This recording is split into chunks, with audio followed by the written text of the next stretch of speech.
Alright, so in this video I'll show you how to install GTA 5 on PC in 2026. If you're trying to play the game for the first time, I'll walk you through everything step by step. Yeah, so let's get started. First, you need to open the Rockstar Games Launcher, or your game platform like Steam or Epic Games, depending on where you purchase the game.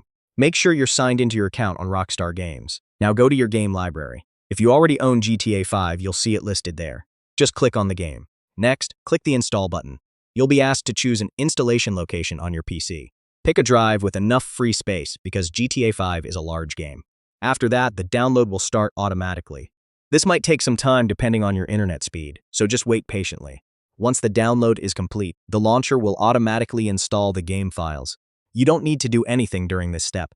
After installation finishes, you'll see a play button. Click it to launch GTA 5 for the first time. The game may also install additional updates or components before starting, so let it finish fully. And that's it. GTA 5 is now installed and ready to play on your PC. If this video helped you, make sure to hit like and subscribe for more easy gaming guides like this. I'll see you in the next one. Alright, so